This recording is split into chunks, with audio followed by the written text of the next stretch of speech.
Welcome to Rise and Shine Daily Business Tech Boost with me, Charly Leetham. If you're a small business owner looking to simplify technology and get real, actionable advice from someone with 35 years of IT experience, you're in the right place. Every episode, I'll dive into tools and systems like email, CRM, marketing and tracking, and break them down into bite-sized tips you can use right away. Your time is valuable, so let's get straight to the point. It's time to work smarter, not harder. Rise and shine. Here's your daily dose of business tech inspiration with me, Charly Leetham. Episode number 466 today. Another talky video. No tutorial today. I want to just talk about handover documentation and what you should expect from your web developer. I am actually working from the point of view of the web developer today, not the person who normally takes over the management from someone else. It was a really interesting experience for me being on that side of the fence. When I did the documentation yesterday, I went through and I listed, here's how you access your hosting account, here's how you access your website, here's the plugins that you're running that you're going to need to keep your licenses current for. These are the licenses that we cover while you're hosting with us because they're on my developer's license. If you move off my hosting, the developer's license won't go with you. You'll need to buy your own licenses.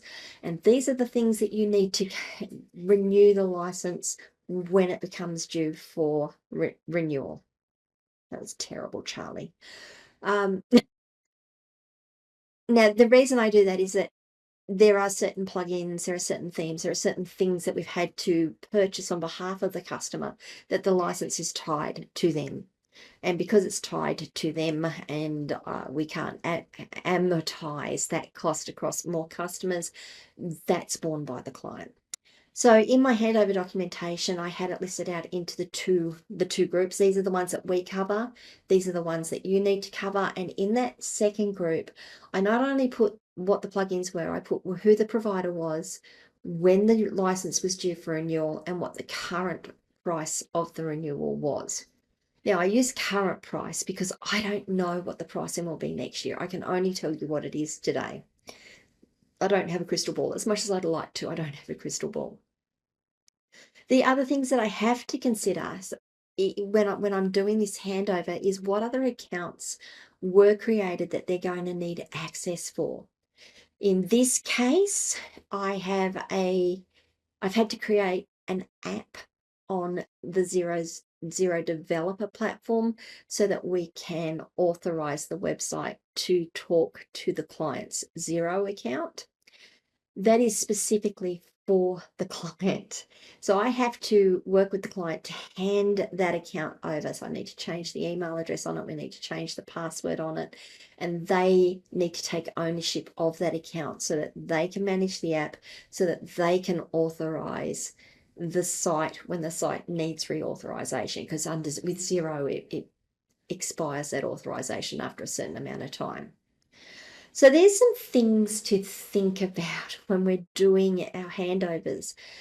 As a business owner, you're not going to know what you need to get from the developer because you don't know what they've used. But what you can be asking them for is a handover document that lists everything they need to run the website and run the hosting account, or you need to do this. What is it that the developer will maintain responsibility for? And what is it that is all your responsibility to look after, to maintain, to keep up to date?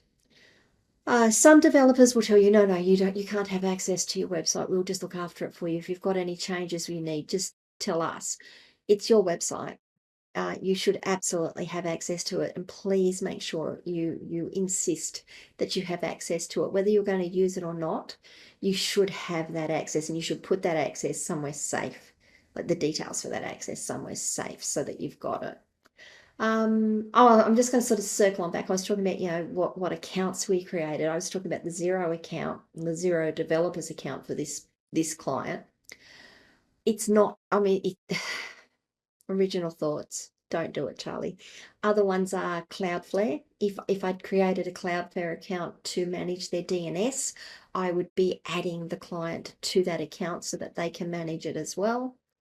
If I had to create a Gmail account to get emails in and out of and access their Google Analytics and stuff, I would hand that over to them as well. There's a heap of little things that you need to be thinking of, like Google Analytics, Google Tag Manager. How have they done that? That should all be information that is specific to you and your website. You should have access to it so that if your developer falls off the face of the earth, if something happens and you can't get in touch with them, you can get access to all of the data and the information that's been gathered on your site. You can get access to be able to renew plugins, to be able to transfer the site to other hosting, whatever it is you need to keep your business running. It was a really interesting experience doing it from the point of view of a developer. I was like, oh, what do they need? And I had the two hats on. I'm like, okay, what would I want? What do I need to give them? Does that make sense to give them that? Yes, it does. Do I need to give them more than that? Like, is there something I've forgotten because I just use this all the time and I just do it all the time and I don't even think about the fact that someone else is going to need it? Really interesting experience. I'm glad I went through it. I know I'm going to go through it again and again and again. It's just a really good time to remind yourself about what it is and how you, not only you as a developer, you as a service provider can provide better service to your customer, your client, but it's also what you as a business owner need to keep your business running. What do you think, guys? Any questions, any comments, please leave them in the comments below wherever you are watching or listening to this video. If I have said something that was useful, if this video in general was useful, please leave a like on the video. I'd appreciate that. And if you haven't already, subscribe to the channel, ring the notification bell so you find out when we drop more content. And I will see you all tomorrow. Bye.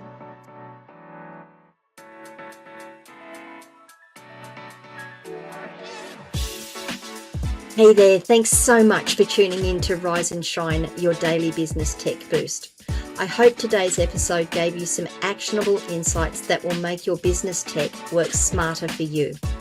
If you found value, be sure to subscribe, leave a review, and share it with other small business owners who could use a daily boost. For more tips, tools, and resources, visit www.askcharlyleetham.com.